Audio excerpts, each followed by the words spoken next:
Story number 1. It was a brisk autumn evening and Halloween was just around the corner. The air was filled with a sense of excitement and anticipation as decorations adorned every house on the block. I had always loved Halloween, the costumes, the candy, and the thrill of the unknown. This year, however, something felt different. It was as if a shadow had fallen over the festivities, casting an eerie and unsettling aura. As the sun dipped below the horizon, I found myself walking down the dimly lit streets of our suburban neighborhood, the crunch of fallen leaves beneath my feet echoing eerily in the quietness. The houses were adorned with jack-o'-lanterns, their flickering candles casting dancing shadows on the sidewalks. I couldn't shake off the feeling that someone or something was watching me from the darkness. My friends and I had planned to meet up at the old abandoned mansion at the edge of town. Legend had it that the mansion had once been the home of a reclusive family who practiced dark rituals. It was said that on Halloween night, the barrier between the living and the dead was thinnest, and the mansion's sinister history made it the perfect place for our Halloween dare. As I arrived at the mansion, my heart raced with a mix of excitement and trepidation. The moon hung low in the sky, casting an eerie glow on the decaying facade of the building. The windows were shattered and the wind whistled through the broken panes like the mournful wails of lost souls. I could feel a chill crawling down my spine, but I pushed my fear aside and entered with my friends. We explored the mansion cautiously, our flashlights cutting through the thick darkness. Cobwebs hung like tattered drapes, and the air was heavy with the scent of decay. Each creak of the floorboards sent shivers down my spine, and every whisper of the wind sounded like a ghostly voice. It was as if the house itself was alive, watching us with malevolent intent. As we descended into the basement, the air grew even colder, and a feeling of dread settled over us like a suffocating blanket. In the dim light, we saw a table covered in arcane symbols and dripping candles. It was a scene straight out of a horror movie, and I could hardly believe my eyes. My friends exchanged uneasy glances, but no one dared to speak. Then a loud crash echoed through the basement, and we all jumped in fright. Our flashlights flickered, and the room plunged into darkness.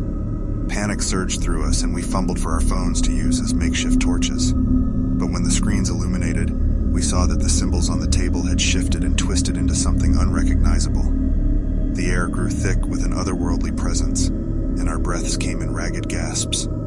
A cold wind whipped through the room, extinguishing the candles in a sinister gust. The shadows danced and writhed on the walls, taking on grotesque forms that seemed to whisper our deepest fears. A voice echoed through the darkness, a whisper that seemed to come from all directions at once. "Who dares disturb this place of power?" The words seemed to vibrate within my very bones, and I felt a chill unlike anything I had ever experienced. We stumbled backward, our voices trembling as we tried to respond, but the words caught in our throats.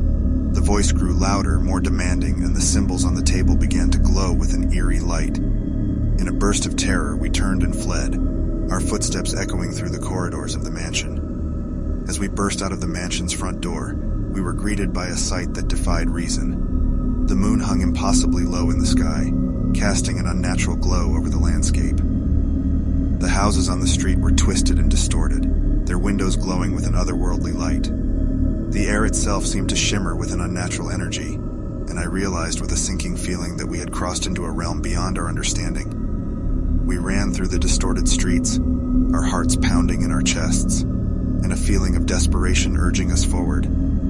But no matter how far we ran, the landscape remained unchanging, as if we were trapped in a nightmarish loop. The voice continued to echo in our minds, its words growing more insistent, more maddening. Hours, or perhaps days, passed in that twisted realm, until exhaustion overtook us and we collapsed to the ground. It was then that the voice finally spoke its chilling decree. "You have trespassed upon the sacred night, and now you shall remain here for all eternity, trapped between the worlds of the living and the dead." And so we became prisoners of that nightmarish dimension, forever haunted by the shadows of Samhain. Our screams echoed through the distorted landscape, blending with the anguished cries of countless others who had met the same fate. The mansion had become a gateway to a realm beyond our understanding, a place where the boundary between reality and nightmare had dissolved.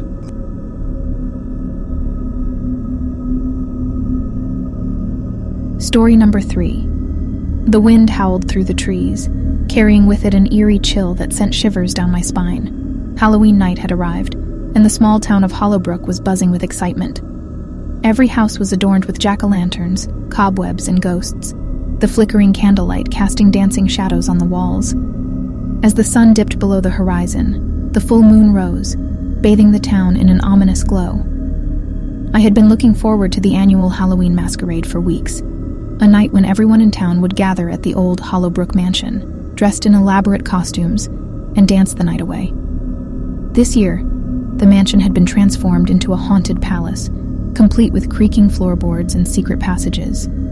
It was said to be the most elaborate setup ever, promising an unforgettable experience. Donning my intricately detailed masquerade mask and a dark flowing gown, I joined the excited crowd heading towards the mansion. The night was electric with anticipation, the air thick with a mixture of fog and excitement. The grand entrance to the mansion loomed ahead, its towering doors inviting us into a world of mystery and thrill. The moment I stepped inside, a chill ran down my spine. The atmosphere was unlike anything I had ever felt before, a mix of excitement and unease. The interior was a marvel to behold. Dimly lit chandeliers cast eerie shadows on the walls, and the air was heavy with the scent of old wood and candle wax. The music began to play, and the dance floor quickly filled with masked figures swaying to the rhythm. As the night progressed, I found myself swept away by the enchanting ambience, dancing with strangers who wore masks concealing their identities. But amidst the laughter and camaraderie, an odd feeling tugged at the back of my mind, like a whisper of danger lurking just out of sight. As the clock struck midnight, the host of the masquerade took the stage, his face hidden behind a mask of an unsettling, grinning skull. His voice echoed through the room as he announced a game, a scavenger hunt that would lead the participants through the mansion's hidden corners. The prize was said to be a rare and valuable artifact, a detail that piqued everyone's interest. I joined a group of excited guests as we followed the cryptic clues, moving deeper into the mansion's labyrinthine corridors. With every step, the air grew colder, and the flickering candlelight seemed to play tricks on my mind. Whispers seemed to echo through the walls, and shadows danced menacingly in the corners of my vision. As we progressed, I noticed that the other guests were disappearing one by one, drawn by the allure of the hunt. The mansion seemed to come alive around me, the walls seemingly shifting and rearranging themselves. Panic began to gnaw at the edges of my mind, and I realized that something was seriously wrong. I had to get out. Turning on my heel, I retraced my steps, only to find myself in a hallway that was completely unfamiliar. Panic surged through me as I realized that the mansion was playing tricks on me, trapping me within its nightmarish walls. I stumbled through the corridors, my heart pounding in my chest, the mask on my face feeling like a suffocating shackle. Suddenly, I heard a low, eerie laughter that seemed to reverberate from all directions. I spun around, my breath catching in my throat, but there was no one there. The mansion had become a labyrinth of fear, a place where reality and nightmare intertwined. Desperation fueled my steps as I ran through the winding corridors, each turn leading me deeper into the heart of the mansion's darkness. It was as if the walls were alive, pulsating with a malevolent energy that sought to consume me. The air grew thick with a sickly sweet smell that made my head swim, and my vision began to blur. And then, as suddenly as it had begun, the haunting ceased. I stumbled out of a hidden passage and found myself back in the grand ballroom. The mansion was eerily quiet now. The music had stopped, and the dancing figures had vanished. The grinning skull mask still stood on the stage, a haunting reminder of the night's twisted turn. As I moved towards the exit, I couldn't shake the feeling that I was being watched. The moonlight outside illuminated the mansion's facade, revealing a face at one of the windows, a pale, twisted face with hollow eyes that bore into my very soul. With a scream caught in my throat, I fled the mansion, my pulse racing and my mind reeling. Hollowbrook was silent as I stumbled through its darkened streets, my masquerade gown now torn and dirty. I looked back at the mansion one last time, but it was shrouded in darkness, its secrets locked away once more. I knew that what had happened that night was beyond explanation, beyond reason. Halloween had gone wrong, and the memory of that haunting masquerade would forever be etched in my mind, a night of terror that had turned a nightmare. Story number 3. The chill in the air was palpable as Halloween night settled in, casting a haunting shadow over the town. The moon hung low in the sky, its eerie glow washing the streets in a pale, otherworldly light. The anticipation of a night filled with laughter, costumes, and candy was thick, but little did I know that this Halloween would be unlike any other.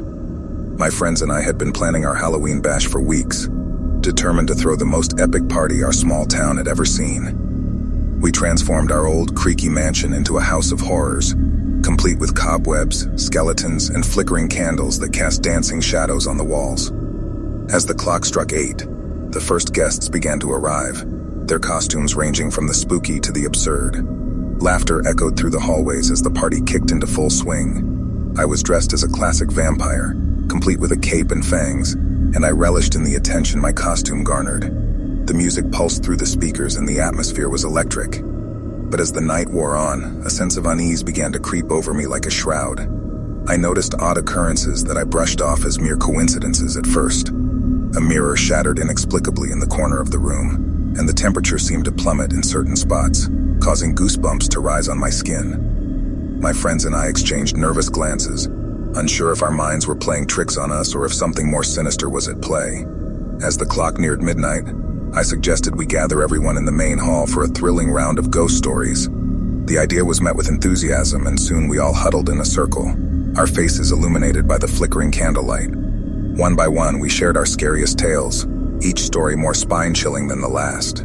But it wasn't until it was my turn that the true horror of the night began to unravel. I cleared my throat, trying to sound confident as I began my tale. But as I spoke, a cold wind swept through the room, extinguishing the candles and plunging us into darkness. A hushed silence fell over the group, broken only by the distant sound of footsteps echoing down the hallway. Panic surged through me, and I fumbled for my phone, using its feeble light to illuminate the room. That's when I saw it. A figure standing at the far end of the hallway. Its outline was murky, distorted by the shadows, but its eyes glowed with an unholy light. My heart raced and I urged my friends to flee. But as we turned to escape, we were met with a chilling sight. The mansion had transformed.